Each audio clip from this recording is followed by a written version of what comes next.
The voice of Husker Nation is on the air. This is Hail Varsity Radio. Insight, opinion, expertise, along with the biggest names talking Nebraska sports. Join in with the show at 402-489-1240 or 1-800-825-5865. Now, here are your hosts, Chris Schmidt and Elijah Herbel. Welcome to it. It's Tuesday. It's Hail Varsity. We're powered by Cornhead Lager, Chris Schmidt, Elijah Herbel, Connor Clark, and you. Hope you're doing all right. Busy show. We'll talk some ball with Mitch Sherman from The Athletic. Mitch will be with us in about 15 minutes get his take as we loom towards spring football. Mitch will have a thought or two on all things Nebraska. In hour two, we'll drill down on some recruiting a little less than a week away. Hold on, check that. Carry the one. A week away, starting tomorrow from signing day, part D. And Greg Smith going to be with us from Rivals. So, friend of the show, Greg Smith, checks in at 5. And then our favorite Husker NFLer, Agent Jeremiah Sirles. As Sirles checks in, we'll get a little bit of a spring primer from him. 489-1240, 489-1240 to get in. 800-825-5865, wherever you hear us across the Hail Varsity Radio Network. Watch the show, contribute on the stream, the Hail Varsity YouTube channel. Watch there, subscribe there. Can also find and follow us on the Hail Varsity Radio Twitter feed at HVarsity Radio, ESPN 590 Omaha, KFOR in Lincoln, and our friends out in central Nebraska, Kearney, Hastings, Grand Island, Columbus. We salute all of you who take the time to check us out, and we will, without further ado, dive into roll call, our starting five. Hurdizzle checks in first as he's across the finish line. We do our starting five. Shout out to the first five in the stream. Okay. This is funny, though. Hurdizzle says, for coming in first, I'd like to pull a John Elway and thank myself. Sure. See, I always heard that pulling a John Elway was heating up pennies with a lighter and throwing them at strippers. But yeah, well, and there's corroboration. You've heard that story from family. Everyone's heard that story. Well, I may have a co-pilot with him back in the day. That may have been to the club. That may have been the lighter guy. I don't know. I don't know Supplier? I don't know if he had the props. Okay, but let's just say our infamous friend, and I mean that lovingly, Jaybird, not Jaybird J. Moore, but Jaybird, the other mayor of Lincoln, he worked his way, and I've told this story a few times, but Jaybird is a dear friend, but he also found his way onto the sideline of the 95 Colorado-Nebraska game. Okay. And he just said, hey, Elway, because Elway was on the sideline. And they were, I think, drinking beers before, and then they were drinking beers after. And Elway's like, hey, all my friends call me Woody. That was Elway's nickname to his That's how you got his attention. You called him Woody. And long and short, Jay Bird's on the sideline watching Nebraska stomp Colorado. And I think the lasting quote was, "You're drinking, I'm buying." So Elway was a hell of a good time to hang out with. I don't know if they made it to a vitamin C place of choice in Denver afterwards or not. I don't know that. But as crazy as the story may get, there are some parts we need to omit to protect the innocent. the petty shots, because you can just kind of flick those, right? Oh yeah. Right. Yeah. So that's funny. So we went from not that I've ever tried. Neither have I. Yeah. Elijah's very respectful. I'm going to start interrogating both of you. What happened last night, Elijah? Bouncer threw me out. We got off track there. Okay, so Hurdizzle's in number one. And Hurdizzle's not heating up any pennies as far as we know. No penny tips. All right. Chuck is in at 2. Mr. Snitley. Brian is in at 3. Black Hills Brennan 4. Brandon 5. Weston checks in, and then Matthew's in. And Beard Watch 2024, he is all about it, Elijah, if you're going to do the beard thing. Dion, good to hear from you. And so, yeah, that's we're ending out our starting five, plus Tuck checks in as well. So the artist formerly known as KG Kids for Life is last. There's more room for you. We'll get into some football thoughts. We'll dive into some Fred seeing red. He'll have a media session tomorrow. He was on the network last night. I didn't hear it. I just read some of the quotes. And he's right on. His team's got to toughen up. We've got bubble watch, and as we suspected, the Athletics bubble watch has come out. Nebraska back on the bubble, wearing bubble wrap, too. Right, along with most of the Big Ten, not named Illinois, Purdue, or Wisconsin. The Badgers come in at number 6 in the country, so that's going to be a monster game Thursday. Recruiting-wise, Nebraska and Keona White are heating up. Nebraska's also offered another quarterback for 2025, so we'll get all those details from Greg Smith. Big night, bowling. You've got your gear on. Explain to the folks what tonight means. Tonight is our turn in the Lincoln City Bowling Tournament. It's a big deal. Teams of 5. So my team of 3 of my dad, my brother, and I have combined with I won't expose them actually, another team in our bowling league. I'm really excited to have them along for the ride. Tonight at 9 we go, and it's being teams of 5. We're going head-to-head, and you really bowl against everybody, but it gives you some competition to bowl against. Means it's going to be a late night at the bowling alley for one Elijah Herbel, but the reward is worth it. We're playing for the prize money. 2 years ago, we finished tied for second. Technically, third place is where we ended up. What's the prize money at? I think a G? I think it's a G for the winners. I could be off on that, but I don't think I am. I feel like you could sell that shirt for a G.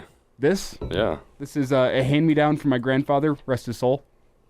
Love it. We're channeling him tonight. There you go. In the bowling alley. He was the best in the family way back when. The only person in the Herbel family to bowl a 300 was my grandpa. So we're wearing the shirt. He did not bowl the 300 in this, unfortunately.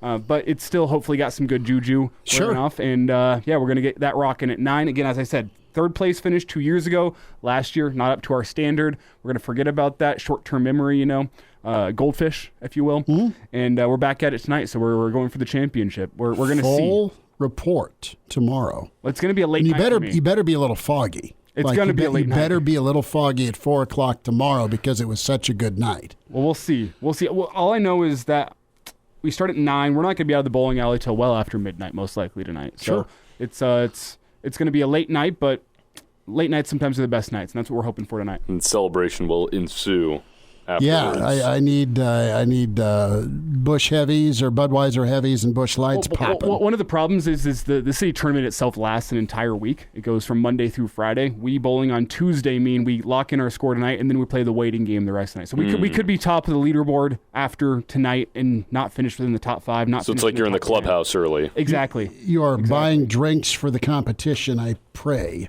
So Eric wants us to dive into how the NFL is rigged in the AFC Championship and take advantage of the Taylor Swift hype for the Super Bowl. The script sometimes is funny, but I can't bring myself to go there. Can you?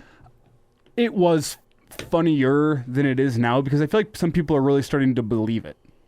Yeah. I mean, it's not WWE script. No. Like it's one of those things that it used to be, your team sucks, so you're going to say, it was just in the script, like a funny. We got hosed by the officials. Yeah, it's part of the script. No, now I feel like some people out there are actually stupid penalties. Now I feel like some people are actually taking it seriously. Baltimore would have won that game, most likely, I think, based on how they were playing late, if Zay Flowers wasn't an idiot and didn't fumble at the 1-yard line, or conversely, get that penalty within the 10-yard line if Lamar Jackson didn't throw an interception. I didn't think the NFL called down to Lamar Jackson in the huddle before that snap and said, hey, buddy, we need you to throw into triple coverage here. Patrick, we just told him about Santa Claus. Apparently, Patrick chimes into the stream. What? Hold up. WWE script? Huh? What?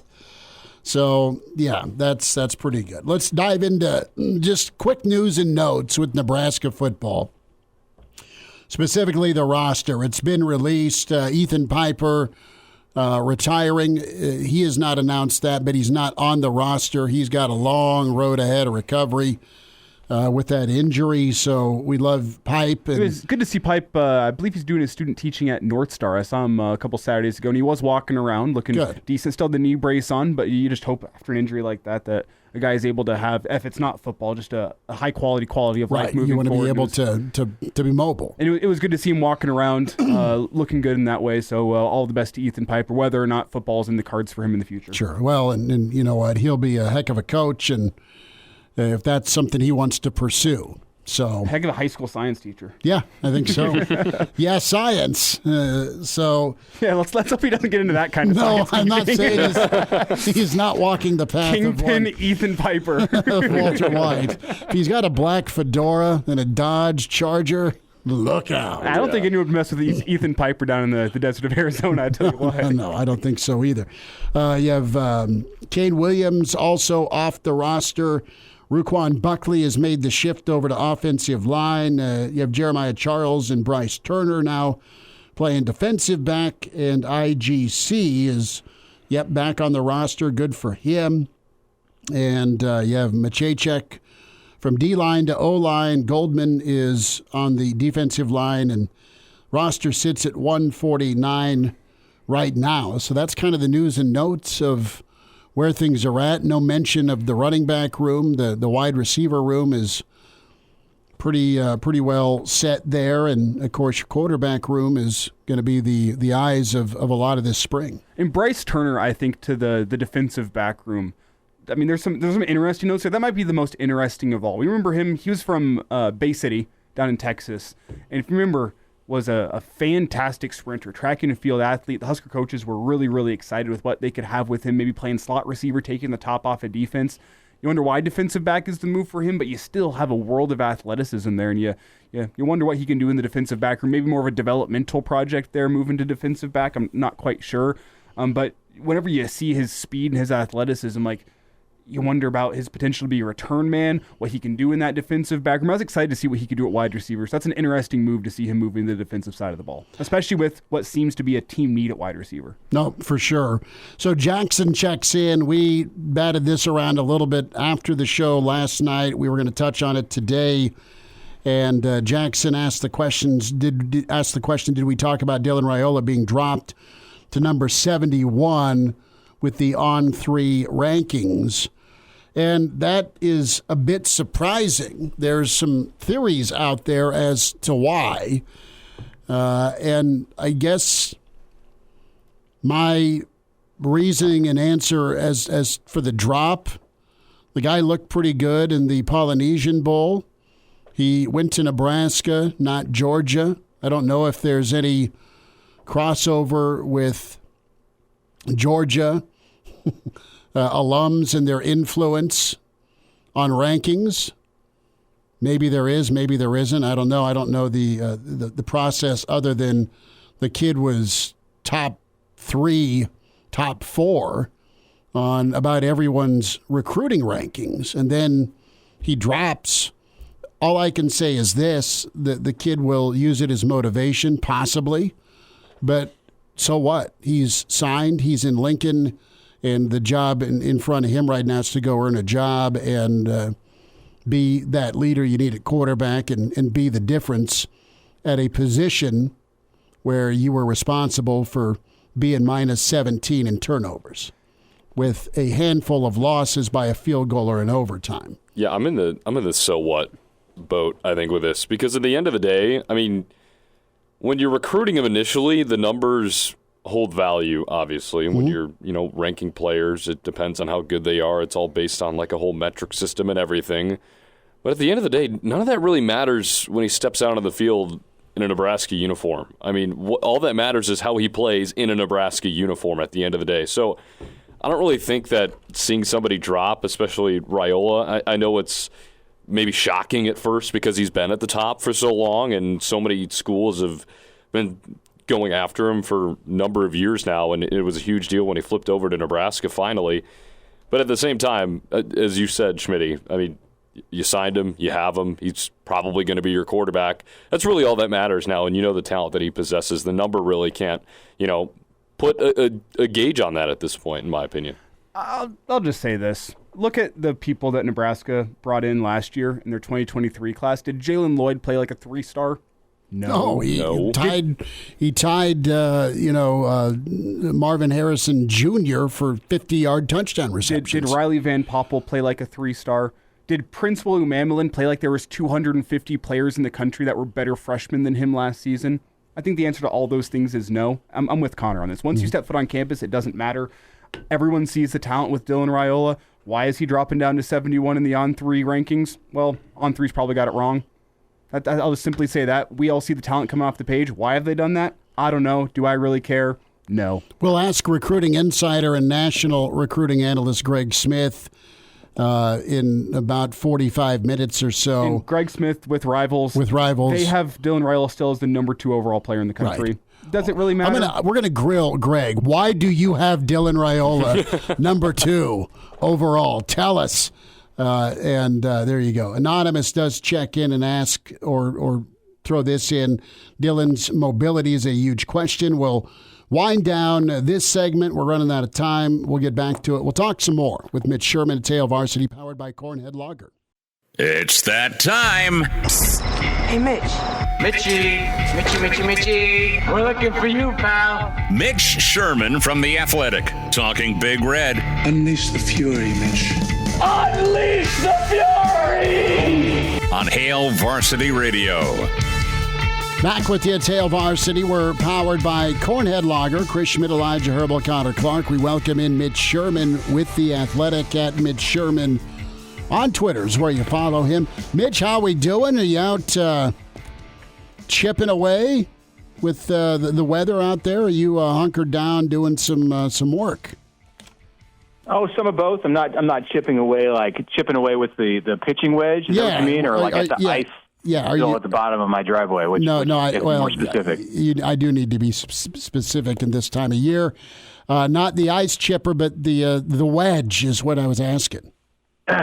No, that's no, there's still plenty of white stuff on the course as I can view it out my back window. So no, I'm not doing that right now. That would be pretty hardcore though. If you hit the ball into a snowdrift, good luck. You just drop one. You play OJ golf. You carry an extra ball and right. You don't keep a snow wedge with you in your golf bag? Yeah. I'm not that into golf. I'm actually really not that into golf, period, but certainly not so much that I would have a snow wedge. No. Well, we were discussing before we went to break Dylan Raiola and his task in Lincoln and just some of the excitement, but we had a question come into the stream about his ranking drop in On3, and Mitch, maybe you know a little bit better than we do when it comes to the ranking setup and system. And listen, you have 3 main services that do recruiting. You have ESPN, you have On3, you have Rivals for 24/7. So they all put time and effort in when it comes to ranking these guys, but a lot of the other places have, Dylan top 3, top 4, and you saw a drop, and we're trying to answer that. Our response was, he's in Lincoln, it doesn't matter anymore. It definitely doesn't matter when the ranking goes down after the letter of intent is signed, and I mean he's a college student as of last week. So whatever his high school prospect, unless I'm mistaken, he didn't play any high school games last week. No, he did not. Maybe his ranking dropped based on his performance in the Polynesian Bowl, but I didn't see anything in that game that would have precipitated a ranking drop. I don't know. I don't mean to discount it because the analysts who rank prospects, they do a lot of work, and someone at On3 thought that he deserved to take a dip for whatever reason, and that's fine. It's not the majority opinion. The majority opinion is that he's a 5-star player, and he's a top, a top 2 to 3 quarterback in the country in this class, if not higher. I mean, certainly there have been opinions that are more prevalent and more widespread that he's not just a top 2 to 3 quarterback in this class, that he has the potential to be a generational kind of talent with his arm and his physicality and size and maturity and attitude that he's bringing into college. So there's going to be varying opinions on anybody. I mean, you could look at C.J. Stroud after his rookie year, and someone could come up with the opinion that he's a flash in the pan, probably. I don't know that the majority of people would agree with that, and we'll see what plays out over time. That's no different than it is with Raiola. And there is, a lot of uncertainty with anyone who comes into college. Very few players, and I'd say even especially at the quarterback position, come in as a certainty, like what you're going to get out of that guy. And I think it's fine to think whatever you want to think as an analyst. You can find reasons to prop the players ranking up, or you can find reasons if you want to downgrade someone, based off of a few throws. So I don't know what the situation is with On3's analysts and why they're outliers in the Dylan Raiola assessment, but I honestly don't think it matters. So from what I hear from you, you don't believe this is anything nefarious. This is not On3 has a vendetta against Nebraska, which I've heard from some Husker fans on social media as of late. I mean, we're always going to be quick to jump to the conspiracy theories are going to come out in any kind of a situation. I mean, it's just, I have no idea. I would check with On3 on that one. I don't know of any vendetta that the company has against Nebraska. I'm not aware of it, but if it exists, they would have to be the ones to reveal that. Mitch Sherman's with us here on Hail Varsity Radio. Mitch, a story you put out on The Athletic. You've got more and more kids and high-level talent in the Metro seeing big-time programs come in. That's Auburn, that's Florida, that's Penn State, Big Ten, and it's another spring, and it's another destination spot, Omaha, right, for some of the Metro talent for programs not named Nebraska. Yeah, there's 2, 4-star talents. Well, 3, you can include Tyson Terry in that group, but he's been committed for a long time to Nebraska, so he's not going to bring in the same kind of attention from programs all over the country, the defensive lineman out of Omaha North. But I think if Tyson Terry was uncommitted, he would be getting the same kind of recruiting attention that you're seeing with Christian Jones, the linebacker at Omaha West Side. And then the latest to really rise is Chase Lofton, the tight end, formerly of Elkhorn North, who's landed at Millard South. He wants the opportunity to be able to play in Class A as a senior, which is understandable, and play, measure himself against the Omaha West Sides and Bellevue Wests of this state. And, not just that, but at Millard South, where you have a standout quarterback in the class of 2026, Jet Tamala, and then a couple other pass catchers in Amarian Jackson and Isaac Jensen. Jensen, another tight end, just picked up an offer from Nebraska. He has an offer from Iowa State.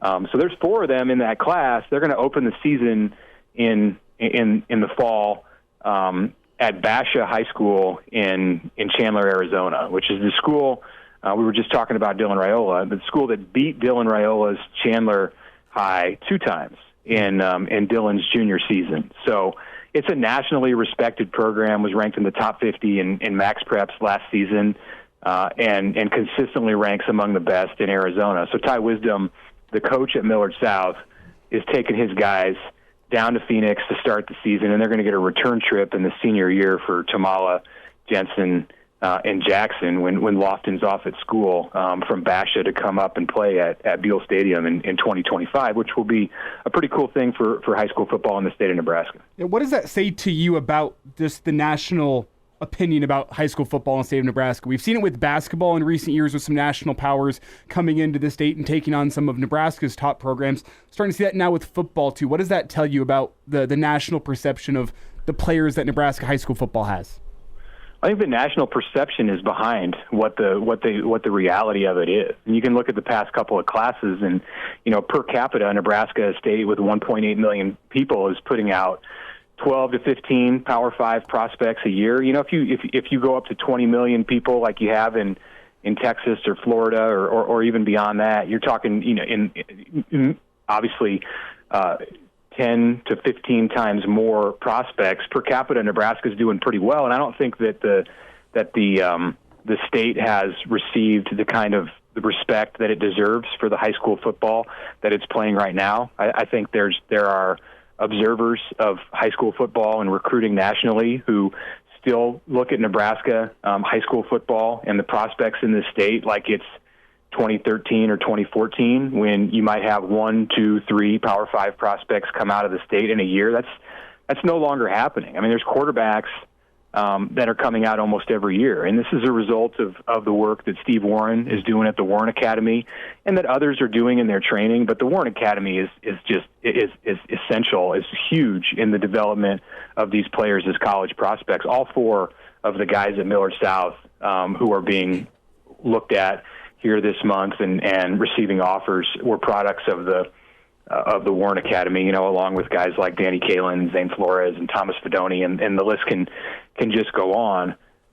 This game that Millard South plays at Basha next fall is not necessarily a result of rising respect for high school football in the state of Nebraska. It's because Ty Wisdom, the coach at Millard South, spent several years in the Phoenix area and was a head coach at 2 high schools and befriended the coach at Basha and has traveled down there to watch his team play when he's had off weekends in the metro, and so they have a relationship, and that's why this thing was struck. I hope that because of it, there's more awareness about the level of play in Nebraska, and that other things, other series like that can happen. It's only good for the exposure of the players in the programs in the state, and can help land guys at spots like we're seeing come into the metro and recruit a player like Chase Lofton here this month.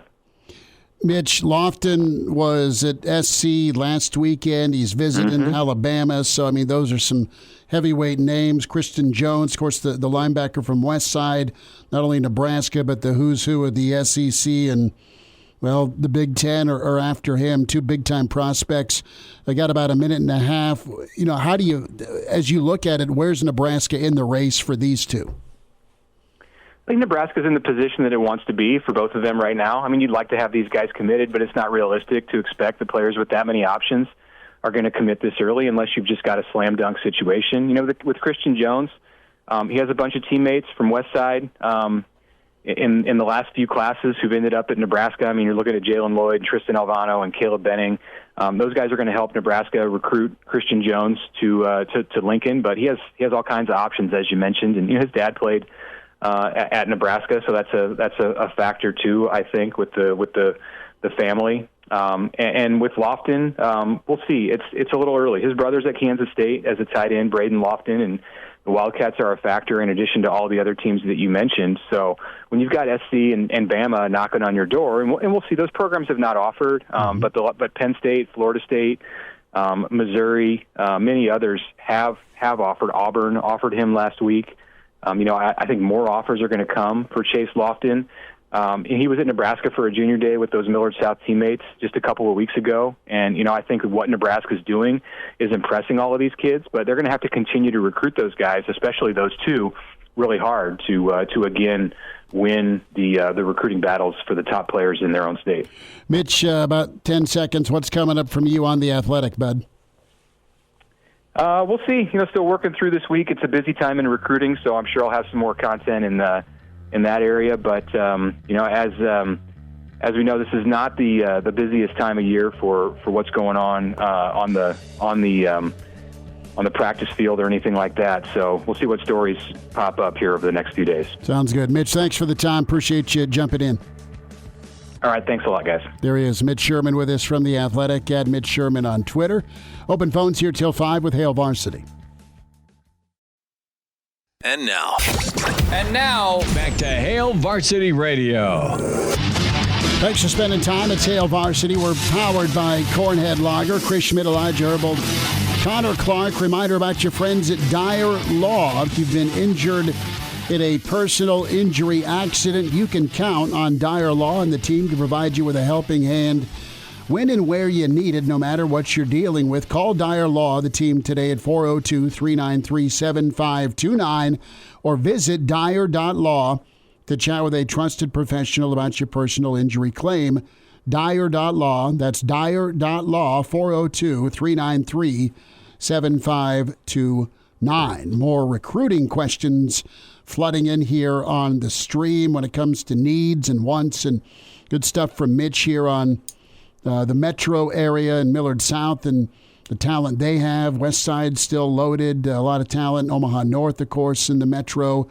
Bell West is always pretty incredible, and Lincoln has some talent. Of course, Central Nebraska, Kearney. I mean, it's Grand Island. I mean, so a lot of proud football programs in state that are getting looks, not only by Nebraska with the Ed Foley Tour, but you're getting more and more programs in here, not just Carter Nelson, but now you have this run on in-state talent, and particularly in-state tight ends. Right. I mean, they're just growing in Nebraska apparently, but I think Scott nails it. Nebraska's going after, that 2025 quarterback. You need to reload at defensive line, and offensive line are always important. We'll check in with Greg Smith, national recruiting analyst from Rivals, in about 15 minutes. But interesting question you found in the stream, and we're trying to peruse through it. Promise you to get your comments on. Dion asks,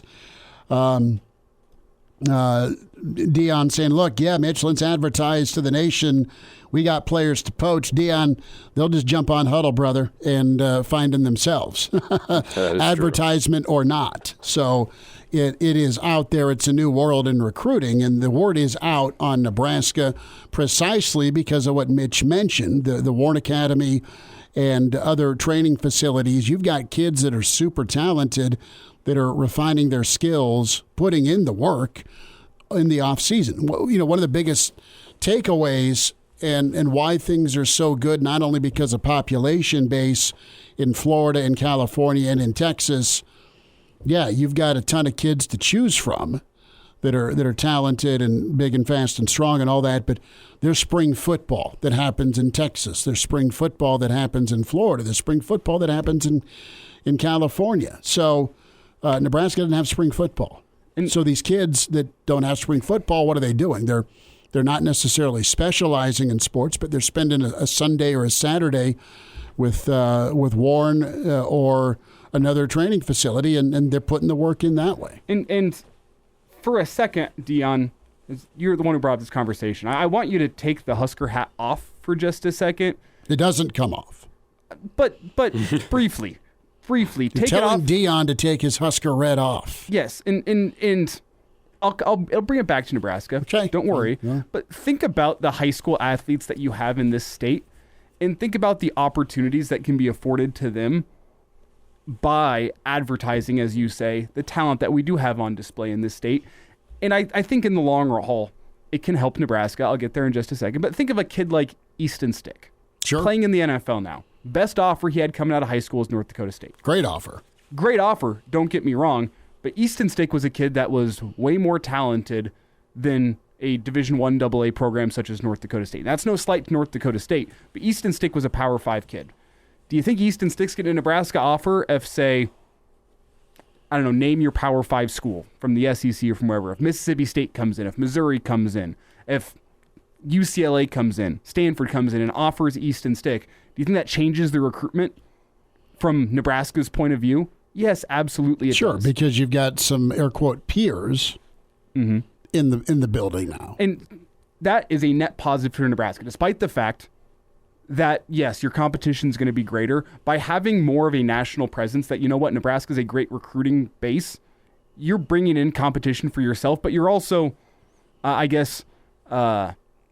rising or lifting the level of talent and lifting your own observation that you need to have within your own state in order to bring the recruiting up to that level, if you will, to the likes of the UCLAs and the Stanfords. And yes, are some kids going to get away? Absolutely. But look what's happened with volleyball in this state. Volleyball in the state of Nebraska, it's one of the premier destinations for high school volleyball recruiting. To come to the state of Nebraska, it's a premier state for the sport of volleyball. I think that's been bad for the state that, you know what, occasionally kids go off and go play volleyball at a high-level institution.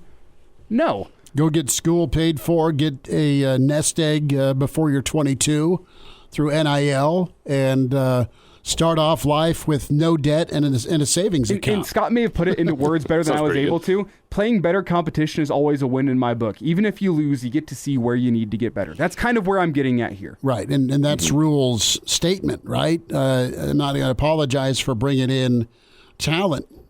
That's his job, and your job's to be willing to compete and go win a job. So the opportunity for Nebraska here in this Millard South squad's pretty incredible. I mean, doesn't like back in the day, you had the Southeast Knights ranked, and this is probably 30 years ago. They were ranked in the top 10, top 15 of the USA Today. And they'd always, shouldn't say always, but they had a kind of a home and home deal against Rockhurst, where Rucker came from. The Rockhurst squad out of Missouri. That was kind of a non-conference / non-state game they'd play. But some of these high school powerhouses, that's what they do. The IMGs of the world, I know they're an academy, but they travel. They have a traveling schedule. Some of these powerhouses in California, modern day, they travel around. You want to see where you stack up. I'm good with that. Well, and let me use someone that I knew well as an example. Brock Bando. Played high school football with him for a couple of years. Sure. What happens is Brock knows he's got Division I aspirations. He's got the frame. He's got the talent that is going to lead him to be a Division I type kid. What does he do after his sophomore year of high school? He goes off to IMG Academy because he knows the opportunities he's going to get in recruiting are better at IMG Academy than they're going to be in Lincoln, Nebraska. And it's a success story for Nebraska because he ends up coming back to Nebraska, playing a couple years of good football for Nebraska, gets a degree, moves on with his life. It's a win for all parties. But think about him sticking around in Nebraska. Does he ever even get a Nebraska offer if he doesn't go off to IMG Academy? You don't know because we're going back 5-6 years ago in recruiting, and recruiting's changed since then. But there's that conversation to be had of if he doesn't get an Auburn offer first, does Nebraska ever come through with an offer? Well, you don't know. Here's my question. Does that say something about the recruiting of in-state athletes from Nebraska? Well, absolutely you can hit a hot button with a lot of coaches, depending on the staff, about the time and effort put in. I mean, it shouldn't take Lincoln to Florida and then back again to get to Nebraska. No. What should happen is you do your due diligence. And if the kid's a fit and you think you can get him and you like him and he likes you and he's in state, hell yeah, you don't lose him.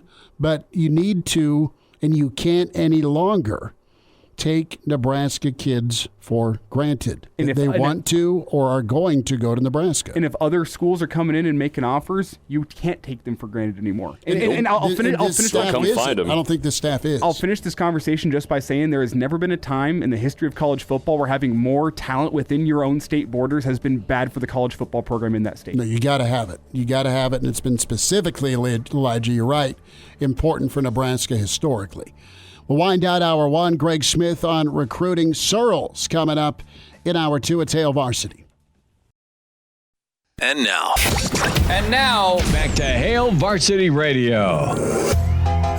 One final time, more your stream comments. We'll get there as the show progresses. Hour 2, Greg Smith, Jeremiah Sirles, Hail Varsity powered by Cornhead Lager. So 1 out of every 3 fatal crashes in Nebraska, it involves an impaired driver. Why take chances if you drink or use other substances? Don't drive. Impaired driving is deceptively dangerous. A message from the NDOT Highway Safety Office. Fellas, let's talk bubble watch for a second. We alluded to it a little bit ago as the Athletic out with their latest field of 68 projections, and they ain't lying when they talk about Nebraska's next 3. Really, the 4-game stretch starting with Maryland we highlighted, but it is getting down to statement time before you find your dancing shoes. Either they fall off or you kick them off or you hold on to them. And right now, Nebraska is in the danger zone with a lot of teams in the Big Ten. You kind of forward down to the latest rundown, and Nebraska's strength of schedule has them on the spotlight. Strength of schedule 66. Ken Palm at 52. Net at 60. They are 3-3 with their quad 1 record. And right now you've got Maryland and Michigan State and Nebraska and Northwestern and Ohio State. You've beaten Bucky, but you got to go to Ohio State. You're going to be 1-0 against Sparty. Can you sweep Northwestern? That's a tall task, and Connor will be on hand for that. Maryland got you. Do you put a giant pelt on the wall right up there next to your Purdue Deerhead, number 6 in the country, and then you turn right around and go to Illinois? So the opportunity's there. You're just wondering, and Fred's words mean a lot. Fred's words are always pretty measured. He never gets too worked up. I think he's super matter of fact. And when he was with the network last night, I mean, the toughness question is very real. You can feed off energy and dig deep at home, and they've done that, Elijah, but it ain't traveled. And it's traveled for a couple of times.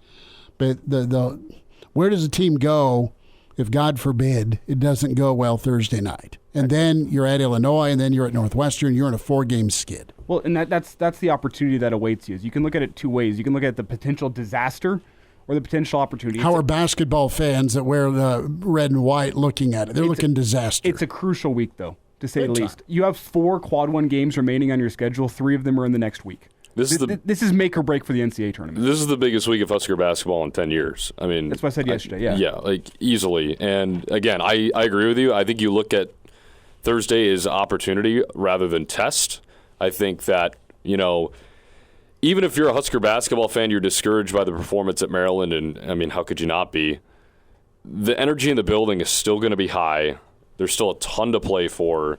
And still again, cornhead lager to drink. Yes, there's plenty of that. And not only do you have an opportunity Thursday, you have an opportunity on Sunday and an opportunity on Wednesday. All these teams are good. I mean, every team in the Big Ten is good to a certain extent, but the next 3 are the cream of the crop of the league right now. And if you're able to make some noise in that stretch, that could right your wrongs from previously in the season. This team's still 15-6. There is a ton of postseason aspirations to play for. And it sets up your February. I mean, from a confidence standpoint. Greg Smith, get a check-in from Rivals. We'll talk some recruiting with Greg on the way with Hail Varsity.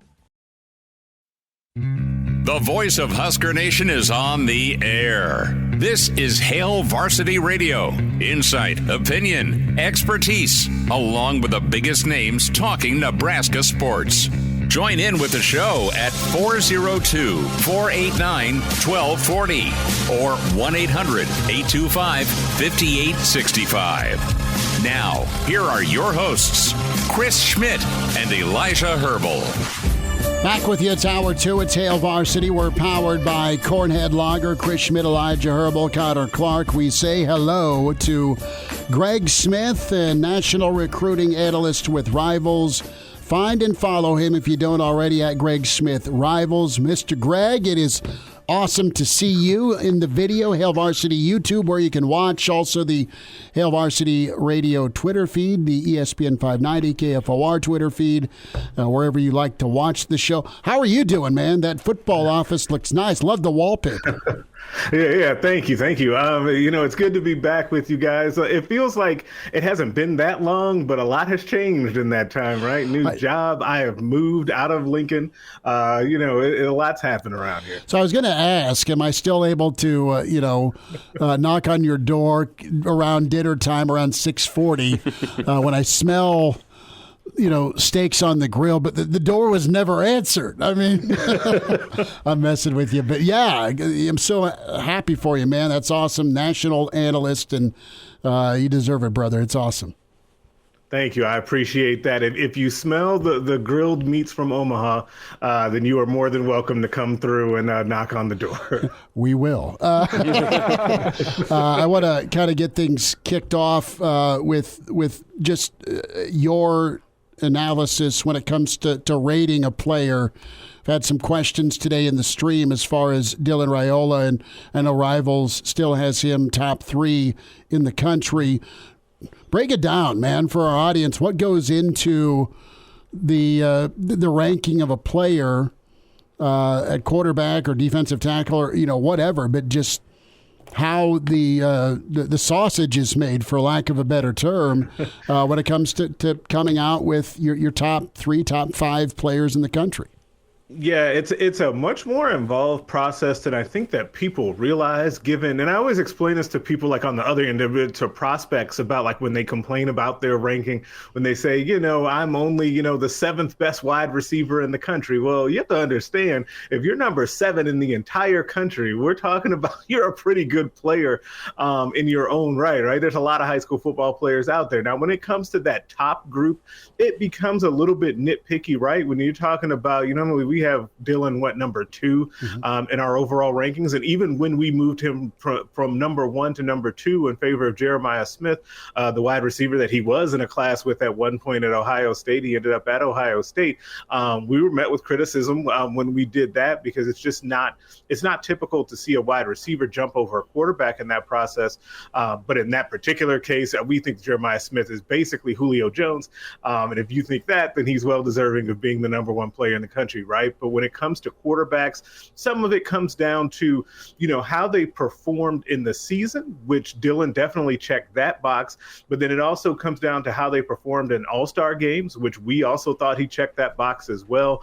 And so, to be honest with you, I don't know what the case is for moving him off of the spot that he would have previously had, which is why we didn't do it.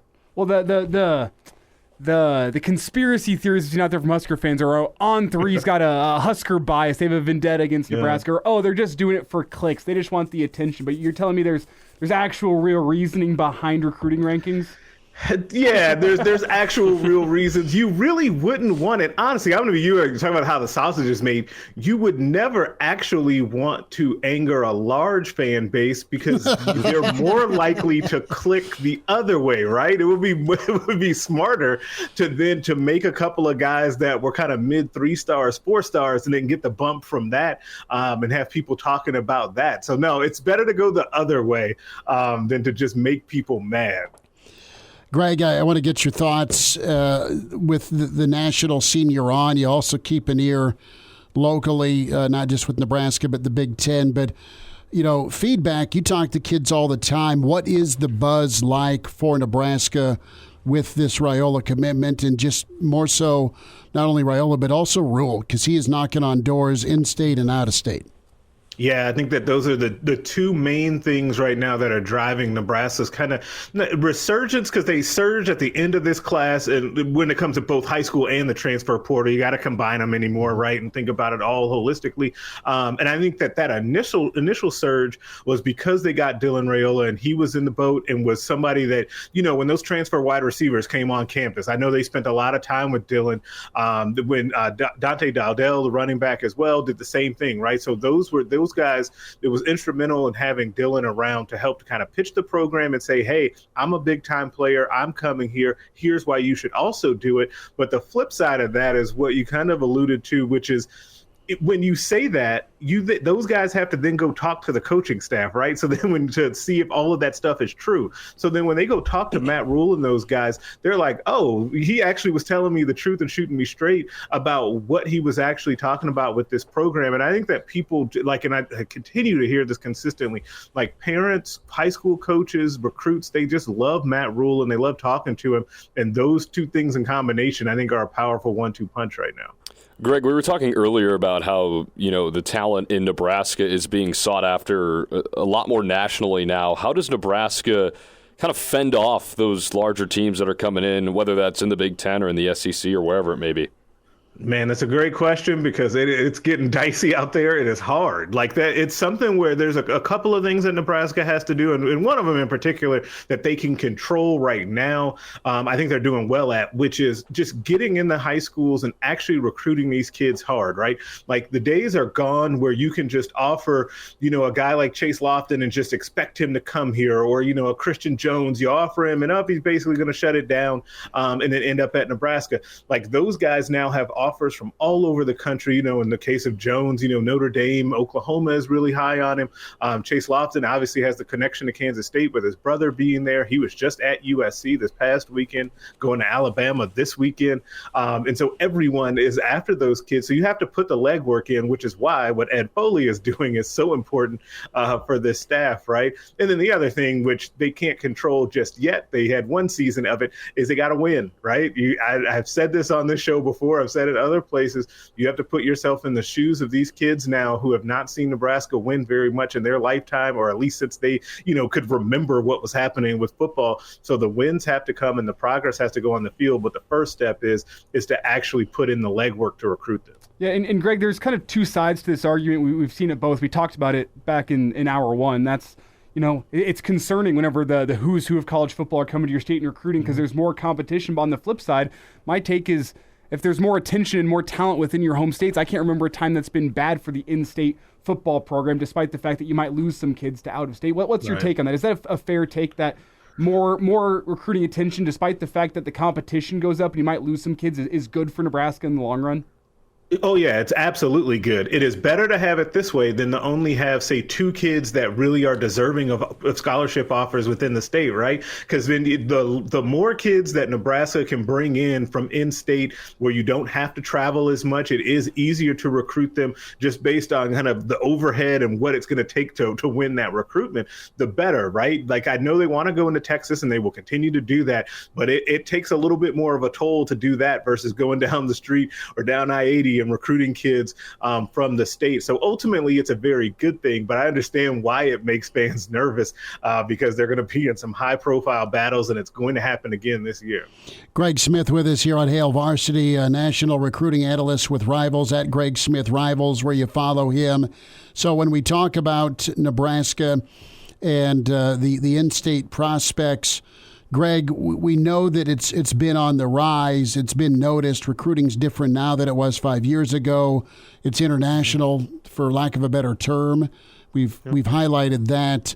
Why do you think the notice is out or the word is out on in-state kids?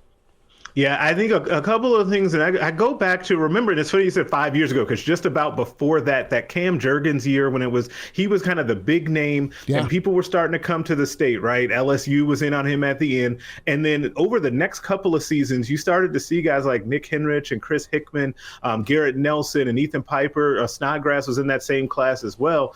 But then what happens when colleges come to see those kids, when they go to Burke to see Henrich and Hickman? Oh, they see Xavier Watts, right? And now he's at Notre Dame. So I think there's a trickle-down effect that has happened, and that's why you're seeing so many kids get offers in the state, especially at an earlier age, because they're starting to see those kids earlier and earlier when they're seeing other players as well. This happens other places in the country too. It's just now happened at Nebraska a lot more, and it makes it a lot easier now because of Huddle and things like that, where teams can they don't have to actually physically come out here to see those kids on the first glance. They can watch them on Huddle, get a good evaluation, and then come out and see them.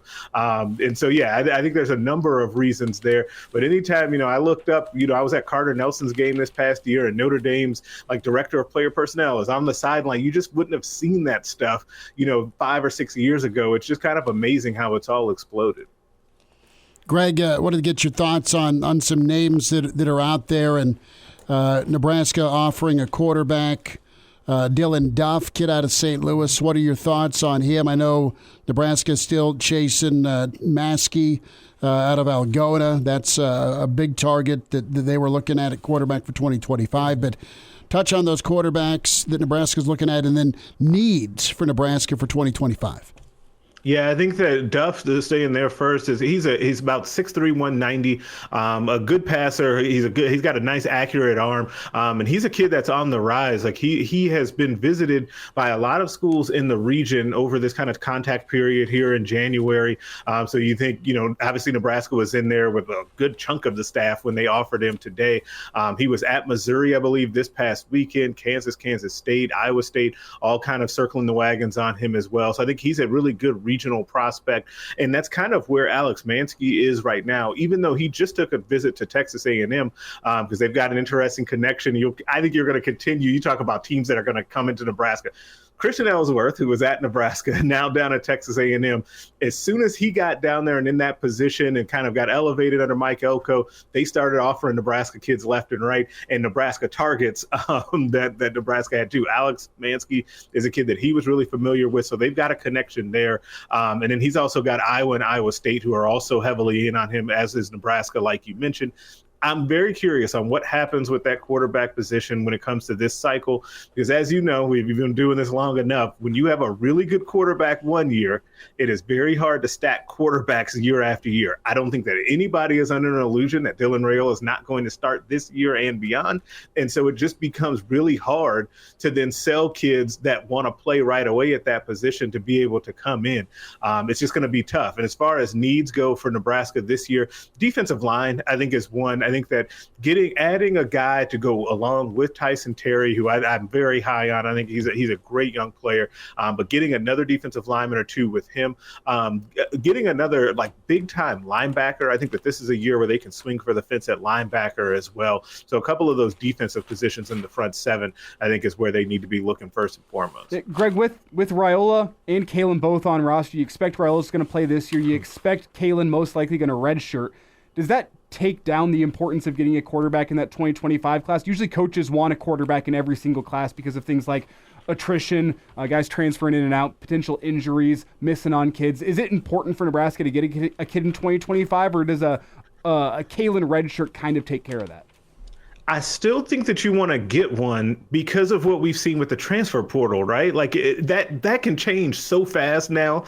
And so it's just, you have to protect yourself a little bit, whether or not that's a guy that you maybe think is under the radar, that you've got a good evaluation on and you bring him in, or if it's a preferred walk-on that you really are high on. I just think that you always in this day and age need to bringing in a quarterback, even though if things stay the same and no one leaves, you're going to be in a pretty good situation moving forward. Keona Wilhite, Greg, had an in-home with UCLA, Nebraska, and Mr. White out there to see him. And you also have Michigan State in the running. Give me a thought on Wilhite, and you know what, decision day's just around the corner for him. Yeah, I think that he would be a really good late ad for whichever school adds him. I think that he would fit in for Nebraska. And now we're in this situation where Nebraska has added so many players, and I know this comes up all the time about how can they do this? Where the scholarship numbers, do they have this? He's a guy that you make a spot for, right? You just will figure it out, because he would be an impact type defensive lineman to come into that room. So you definitely want to add him. Like you mentioned, tough competition here with UCLA sending Chip Kelly out there to the house. Michigan State, I think, is one to watch as well. That new staff with Jonathan Smith, I think that they've done a really nice job so far. Obviously, they bring over Aiden Childs, and I think that he's going to be a star in the Big Ten. And they've just got a good staff. Obviously, what they were doing at Oregon State is good. So Nebraska right there in the mix. But landing him would be a really big deal for Nebraska's future defense. About 45 seconds, Greg. This new Big Ten, man, just how exciting are the recruiting war is going to be. Maybe exciting, the wrong word for Nebraska fans, but just overall, it's tough anyway with Michigan, Ohio State, Penn State. You bring in the West Coast, man, it's going to get pretty interesting. Yeah, it's already interesting because I didn't think that those West Coast teams would have such a presence in the Midwest right away. I've been kind of tracking this. I've seen Lincoln Riley in more Ohio and Indiana high schools than I would have expected to see right away. I think that was something they needed to do anyway just to get tougher. And I think that it's smart of him to kind of get that way as they go into the Big Ten. You know that Dan Lanning in Oregon is going to be a problem. They're going to be, right there battling Ohio State, I think, as the favorites in the conference this coming season. And so adding those teams is still kind of weird. We're all getting used to it, but at the same time, it's going to be fun. But like you said, on the recruiting trail, I don't know how much fun you want to have with a couple of those programs. It's Greg Smith, national analyst with Rivals, at Greg Smith Rivals on Twitter. Give him a follow. Greg, appreciate you making time. We'll do this again soon. Thanks for jumping on. Hey, thanks as always, guys. Good seeing you guys. All right, there he is. Greg Smith with us. Quick timeout. Jeremiah Sirles on the way with Hail Varsity. And now, back to Hail Varsity Radio. Back into it, hour two. It's Hail Varsity, powered by Cornhead Lager. We welcome in our favorite Husker NFLer, Jeremiah Sirles, at Sirles71_HSKR. Sirles, tell us about the tour, man. How's your winter been? Yeah, it's been busy. I was in Florida at the beginning of the part for the Hula Bowl. Then I went up to Minneapolis in the middle part to work with my O-lineman up at the gym. And I just got back last night from Frisco, Texas for the Shrine Bowl. So been running and gunning and having a great time, and really just fun watching your clients go out there and perform with what they need to do. Ran into Matt Rhule down at the Shrine Bowl as well. So good to see him down there supporting Omar Brown and our long snapper. So always good to see him. And he was down there recruiting. So it was a great trip. Sounds busy, but pretty eventful, which is great. And we're not far away from spring, so it is the dreaded winter conditioning. Dreaded with a little question mark, Ron Burgundy style. But spring is here, and a lot of excitement for Raiola, but also some of the new additions. What's your take on some of the gets for Nebraska? And they may not be done for the last signing day either. Yeah, no, first of all, I loved winter conditioning. Like, I thought winter is as hard as it is. Like, you're just grinding it out with your boys, and then you're done. You go to class, and you kind of just chill out. Like, it wasn't this super awful all-day thing. Like, it's a really intense couple hours. But other than that, you're kind of just chilling. I mean, some of my favorite memories are sitting in the cold tub with the boys after a hard workout, and everyone's, like, making fun of the kid who puked or the kid who passed out or whatever it might be. So I love that. But, no, I've been super excited for this class, and even being around down talking to scouts and whatnot, they all know I played in Nebraska, and a lot of them are like, man, hey, Nebraska put together a pretty good class. So that shows me that nationally we're getting some attention too from the football scribes and pundits that are all around the league. So I'm really excited about some of these guys that are going to come in. I think spring's going to be a great chance to see some of this young talent, who's going to be a contributor, who's going to be a guy that needs some developing, and so on and so forth. But overall, I think the temperature of the Huskerville should be really excited for the future to come. Sirles, which group of guys do you think this particular winter conditioning is more important for? Is it those guys that got some playing time last year, freshman year, guys like Malachi Coleman, Jalen Lloyd, Lynn Hart, some of the other guys in the defense? A lot of coaches say you make your biggest stride in college between your freshman year and your sophomore year because of that winter conditioning. Or is it this group of early enrollees, this recent class that Nebraska got in? Because by getting in early, they get themselves the winter conditioning, they get themselves ready for spring. Which group of guys do you think this next couple of months is more important for as you look at the rebuild as a whole? Yeah, no, it's definitely the year 2, year 3 guys. I mean, those are the ones that need to take the big jump, right? You're no longer experiencing something new for the first time. You're no longer kind of swimming. You have experience under your belt. You're no longer looked at as a rookie. And for guys that played a lot of snaps, you're no longer looked at as a young guy either, right? And so taking advantage of the winter and being able to be a good self-scouter and going back and saying, hey, I need to be better at this, or I need to work on that, and then applying it through this time is extremely important, because those guys can't afford to have a sophomore slump, right? You can't rebuild if you're a freshman that went out and contributed this year, all of a sudden come out as sophomores and you're like, why do you look worse or the same, right? Which is essentially worse, right? Those guys have to make big strides. And I think with Corey Campbell and the process and everything he's put in, it's going to be really hard not to make big strides, and it's unless you're just not bought in. Like, that's really the only way you don't make big strides in the winter, is if you get out of it what you put in it, because the plan that the staff and everyone's going to put in is all meant for you to have the most success. Jeremiah Sirles with us on Hail Varsity Radio. Obviously, winter conditioning, very physical, strenuous on the body. What type of mental edge do players gain from that kind of tough period of working out? I know you said it's only a couple hours a day, but it's a tough couple hours each day. Mm-hmm. Yeah, no, it's definitely mental toughness as much as it's physical toughness, right? The strength coach and the coaches runs, and the older guys are going to try and push the younger guys to see who breaks, right? Like, that was always a piece of us, like, who's going to quit? Who's not going to touch the line? Who's not going to finish the drill? Who's going to make us restart the drill? And you start seeing as a whole, like, who can we rely on in the fall, and who's taking those jumps from maybe a guy that was didn't touch the line guy the year before, but now he's a leader.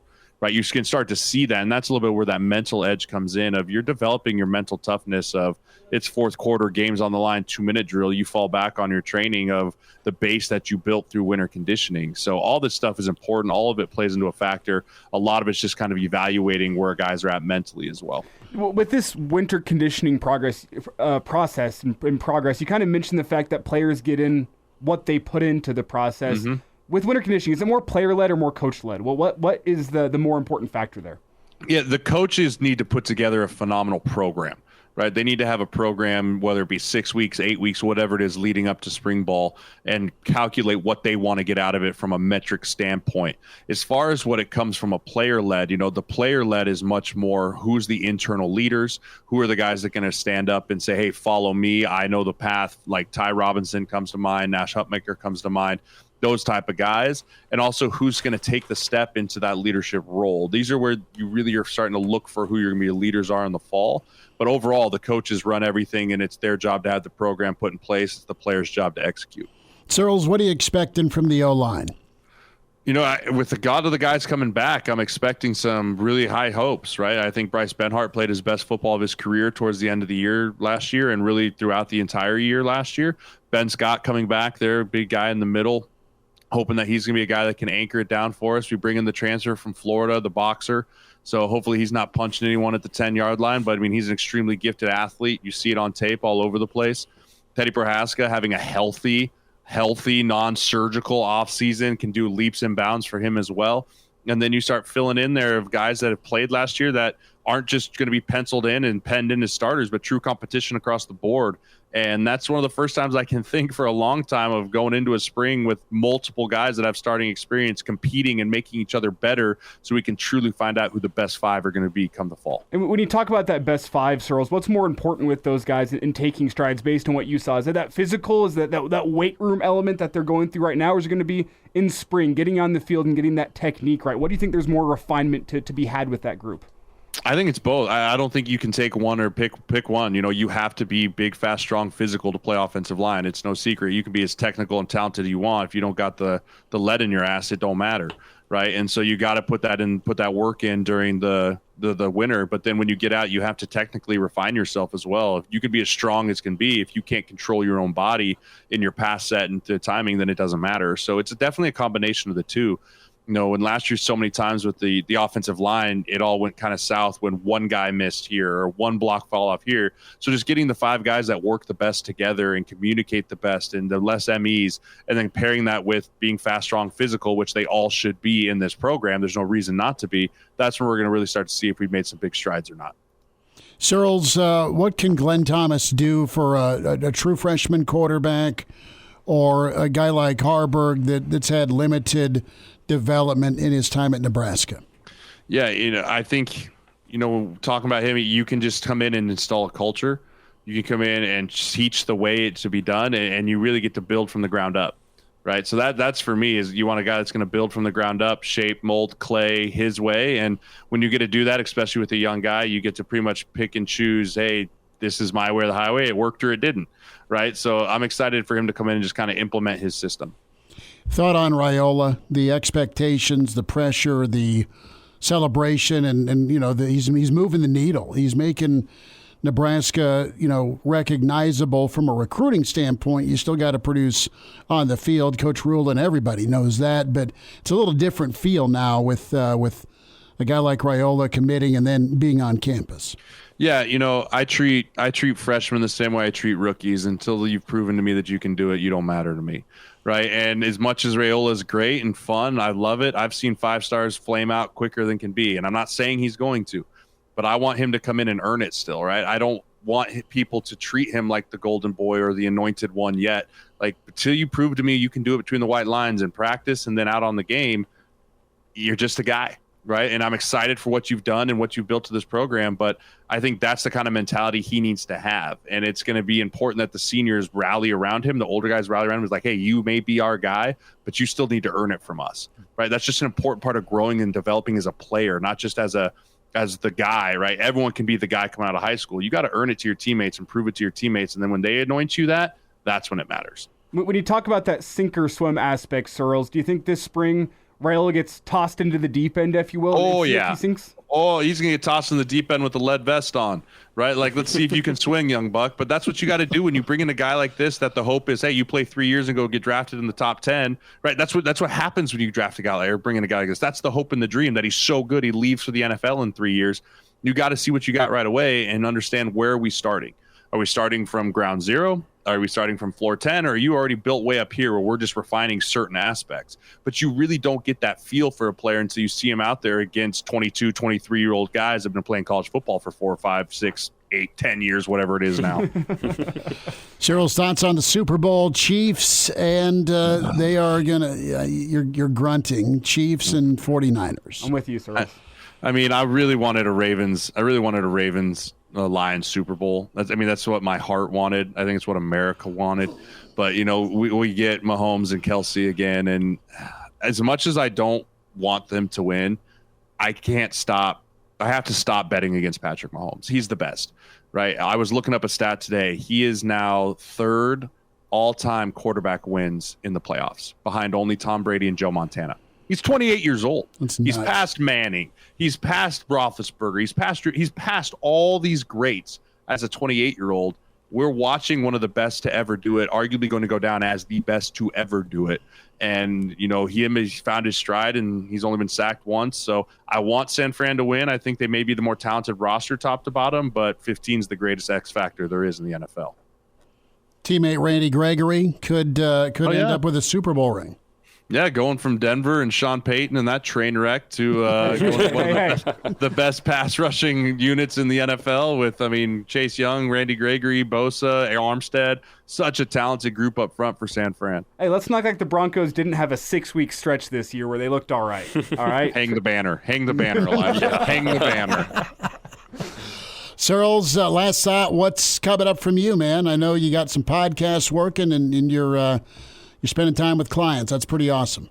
Yeah, so a lot more just pre-draft stuff going here, off the road for a few weeks. We're still doing our podcast, the O-Line Committee, O-Line Lifestyle Podcast. If you're interested, go check it out on YouTube or Spotify or Apple. Would love for you guys to give me some feedback on that. We just break down tape, a lot of fun stuff there. But for the most part now, pre-draft, full steam ahead to the draft. The best city to visit during the pre-draft process is where? Indianapolis, Combine. Dude, the Combine's a riot. Like, it's off air. We have stories. Okay. Well, we got to hear some of them off air. And yay or nay on the St. Elmo's. Do you hammer the shrimp cocktail? Yes, I hammer. I'll make me cry. It hurts so good. Sirles, be good, and we'll check in again soon. Thanks for a few minutes. Absolutely appreciate you guys. Go Big Red. Good to hear from Sirles, the Sirles World Tour. Good for him, man. In the agent world, and then the Nebraska football analyst world as well. Just his thoughts on the Big Red.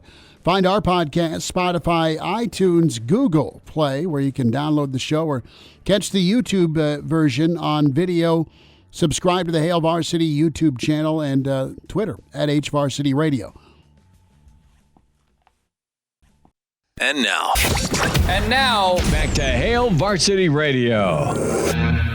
Good stuff from Sirles and Greg Smith this hour. Mitch Sherman in hour one. Find their interviews on the podcast. Spotify, iTunes, Google Play with Hail Varsity. Subscribe, tell a friend, give us a rating. Good, bad, or ugly. We are good with what your feedback is. Hail Varsity YouTube channel as well. Chris Schmidt, Elijah Herbel. Connor Clark, find us on Twitter at Schmidt_radio, at Herbal Essence, at C_Clark_27. So On Three's national reporter, Jesse Simonton, had a chance to do a one-on-one with Rhule. And a lot of things talked about, specifically the excitement, the enthusiasm, and the thought Nebraska's primed to make that, quote, big jump.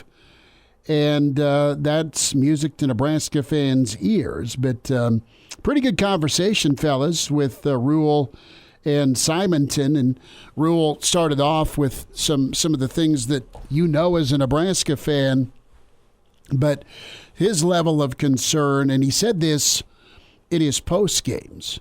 When you look at the turnover factor with Nebraska football, there's no reason when you look at the turnover differential that you're in ball games, let alone losing on a walk-off or losing in overtime with that disparity in turnovers. It's just not feasible in football. But he looked at the 5-7 and says, look, I know that's what it was, and November was tough to take, but and I'm paraphrasing here, but you've got all sorts of momentum here with recruiting, obviously with Raiola, with what Nebraska wants to do from a development standpoint. And the fact is this, and Coach DiNardo has said this to us for 100 years, If you're if you're a blue blood program, you can get back to being blue blood. And Rhule referenced that, the 9-10 win years for Politi. He thinks they'll get back there shortly, and the blueprint here for success is going to be that development, but also, Elijah, going and getting really talented players and coaching them up. And I think that the quote of the article here is something I've heard from a lot of Husker fans over the past couple of months. You hear it directly here from Matt Rhule, talking about those 9-10 win seasons. He says, I expect us to make a big jump.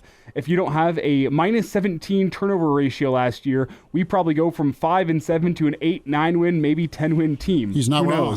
And then he goes on to say, but we did. But we did. I mean, if you told me that Joe Schmo Husker fan said that and not Matt Rhule, I'd say, yeah, par for the course. You say Matt Rhule says, I go, oh, okay. It's interesting to have one of us. It's a healthy look, but at the woulda, coulda, shoulda. It's interesting though to have a coach and a fan base in lockstep like that, because it hasn't always been that way in terms of what the issues are. You know, do you kind of follow what I'm saying? Whenever you hear some post-game press conferences back in the Frost and Riley years, didn't always feel like the coach, in terms of their plan to fix the program, was in lockstep with what the fans saw.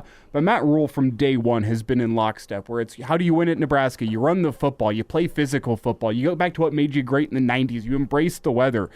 And then you move forward and he looks back at last season and says, you know what? We're probably 8, 9, 10 win team if we don't have a -17 turnover margin. That's exactly what Husker fans are saying too. Is it not interesting to have a coach that's that in lockstep with the fan base? No, you take care of the football and good things happen, right? Like, get some better quarterback play. Good things happen. It's not a crazy take to say, oh, we need to fix the turnovers. Anyone can see that. But like for him to just come out and say that so bluntly is interesting. I just feel like a lot of coaches aren't willing to say something like that anyway, especially like the win differential part. Like, that's it. The turnovers, any coach can go out in a press conference and say, well, we need to stop turning the ball over. Got to stop hurting ourselves. Got to stop shooting ourselves in the foot. How many times have you heard that as a Husker fan over the last 10 years? You don't really hear coaches say, well, if we did a little bit less of this, we'd probably go from 5 to 8, right? Like, you don't hear that all the time. And obviously Matt Rhule's been, very upfront about what he says and how he feels, and I think that's a good quality to have as a head coach of a program like this. And I think he's, as Elijah said, very in line of what, a lot of the fans think, and that can be good for some reasons and, bad for others. But, hey, when you look at it, you can't really argue with that. If you don't turn the ball over, -17 in the turnover margin, you're probably going to be a better team. So it's staring him right in the face, the thing that needs to get fixed, and obviously a couple of other things as well. But that's the glaring issue, and he's willing to admit that. Advantages that is going to be there for Nebraska is you got a lot of young guys, reps, and time, and they were able to make some impact. Back to what you were talking to Sirles about, Elijah, making that jump in a second year from some of the key contributors as freshmen. That's big. They all know what to expect from a practice style that separates Nebraska in a good way. That puts them more in line with the Michigans of the world and the Minnesotas and Iowas of the world when it comes to physical football. Tony White is sticking for another year, and his defense was fantastic. It was really good against the run, and they got called upon too many times. Their next step is to close out games. If the offense isn't closing out the ball game, running the football, the 4-minute drill. But teams will know what to look for, okay, with Tony White in this 3-3-5. Doesn't mean it's going to be any easier for these offenses to crack them. I mean, Nebraska gave up about a drive and a big play typically once a game. I mean, they were solid for 13 points, maybe 17, and there should have been 1 billion points scored on them off of turnovers, and there weren't. Now, it's not going to be easy to replace the Newsoms of the world, but you've got your back end back with you. You've got your two big psychos in the middle, and the polar bear and Ty Robinson. And put that on a shirt. The two big psychos. And your linebacker depth is a little thin, but we'll see if it gets infused with your transfer portal, and you've got some guys that are still around that saw some really nice action. What was good about Nebraska is they played a lot of dudes, and there was a good rotation. They've got to still be stout against the run. They've got a schedule they can manage, it looks like on paper, to open things up, and then it gets real ugly with Ohio State and beyond that, but that's why you play the game. That's why you try and figure it out. So Nebraska in a good spot. Fix the turnovers, keep good vibes on defense, and stay positive. But it's not staying positive for the sake of blowing smoke. It's being positive about, look at all the things that you didn't do, and you were right there. So it's going to be big for Nebraska to take that step with the second-year guys, with the first-year guys, with the fifth-year guys, with the eighth-year guys. I don't think there's any eight-year guys, but the sixth-year guys, and put it all together. You can be excited about this season, and what's the ceiling at? We've got all sorts of summertime after we see what they are in spring to discuss that. Yeah, do you think that the panic alarms start going off if they fumble the ball 9 times in the spring game again? Yes. Absolutely. Because I think we kind of downplayed that last year. Like, oh, it's a new regime coming in. They're just nervous. He's just a freshman. No, they had problems holding on to the football. We will send you off into a Tuesday night. I hope some of you have fired that grill up with the good weather. I'm thinking about it. We'll wind down a Tuesday. It's Hail Varsity, and we're powered by Cornhead Lager.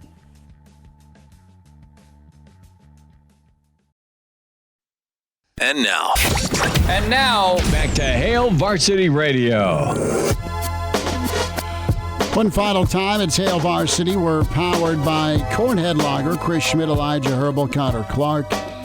So, Elijah is off to bowling in short order. Connor has basketball, Southwest, locally here in Lincoln, hosting Northeast.